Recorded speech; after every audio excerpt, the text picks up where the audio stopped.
Скъпи клиенти, в това видео ще създадем един нов бюлетин, като започваме от готов шаблон. Добавяме нова кампания. Въвеждаме заглавията на бюлетина и избираме шаблона.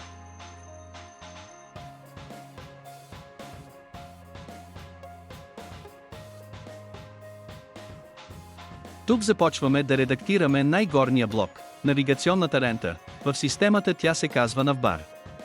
Компонентът Navbar ни позволява да добавяме линкове към магазина. Показвам пример за добавяне на линкове към категориите. За целта от лявата колона, от настройките на компонента, използвам заглавие и URL полето.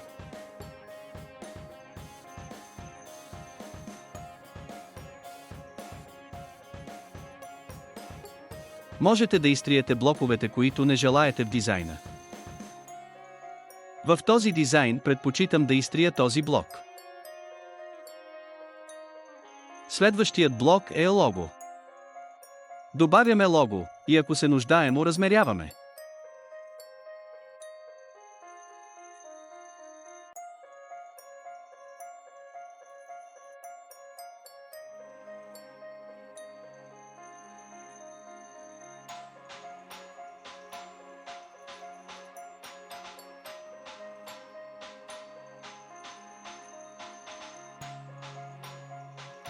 Логото ни е с тъмен цвят, затова предпочитам да направя бекграунд цвета на блока бял. Време е да запазя промените, отивам най-горе, най-дясно и използвам синия бутон. Минавам на следващ блок с текст Black Friday. Текстовете и цвета може да се редактират. В този дизайн предпочитам да ги изтрия.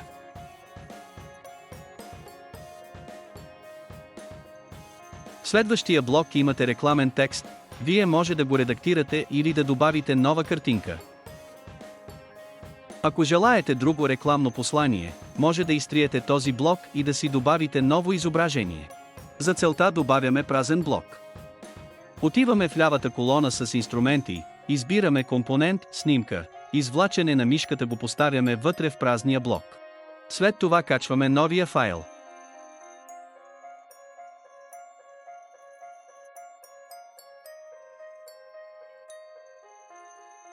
Следващият блок отново е текстов блок. В този блок може да редактирате или изтриете промотекста. Като пример изтривам втория ред и редактирам първия.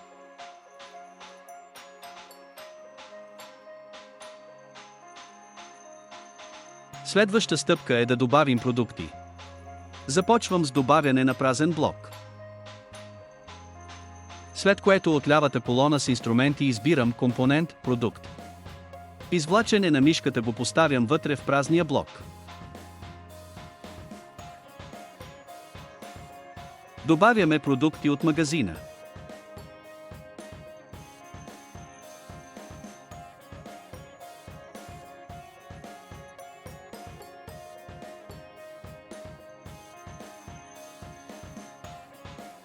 Избираме подходящия стил за показване на продуктите.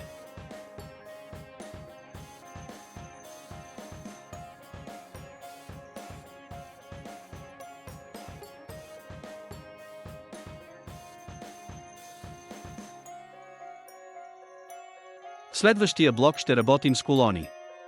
Тук ще изтрием една колона, за да постигнем дизайн с две колони. Сега погледнете наляво. От настройките на блока можете да редактирате и изтриете колони, добавени в него. Друга опция за изтриване е да задържите курсора върху колоната и да използвате изтрий бутона.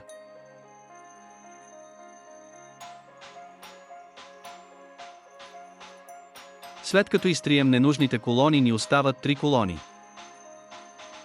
Двете са главни, едната е за задаване разстояние между колоните. Обърнете внимание, общият размер на колоните трябва да е 100%. Следващия блок може да използвате за добавяне на изображения за категории, марки, продукти или промоции. Отивам в настройки, след което от лявата колона с инструменти качвам нова снимка.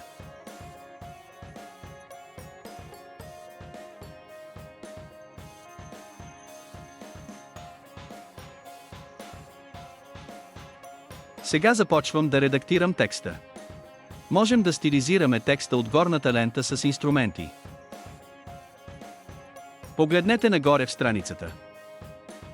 За да се появи тази лента с инструменти, първо трябва да изберем текста, който желаем да редактираме.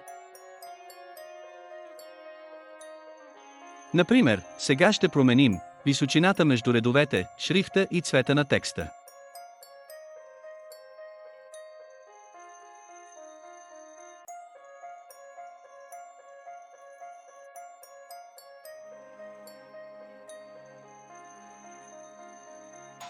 Минаваме на следващия компонент – бутонът. Тук ще добавим линк на бутона и на картинката. За целта от лявата колона. От настройките на елемента използваме URL полето.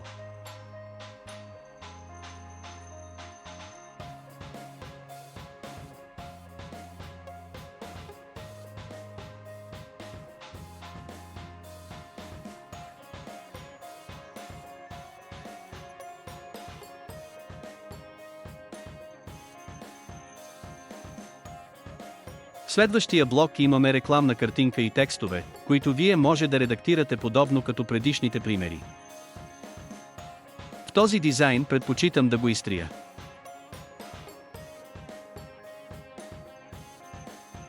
Една полезна функционалност, която ни помага да спестяваме време, е бутона за дублиране. Кликате в бялото пространство, тогава излизат нови инструменти и използвате иконката за дублиране. След като дублираме блока, с бутона за преместване можем да го преместим в друго място.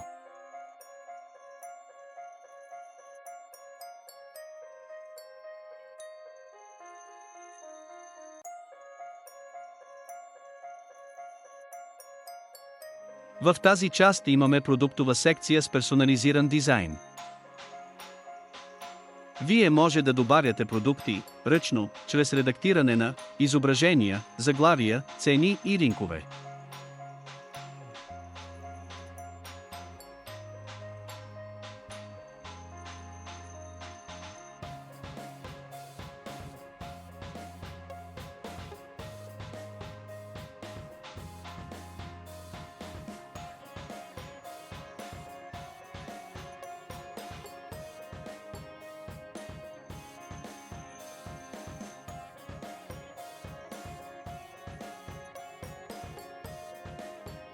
В този дизайн предпочитам да го изтрия.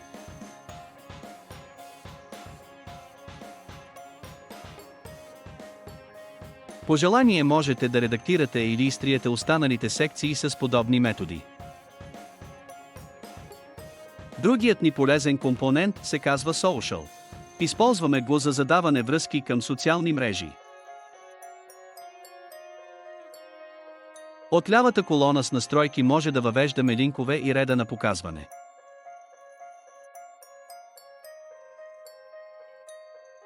Също така можем да добавим нови и да изтрием ненужните.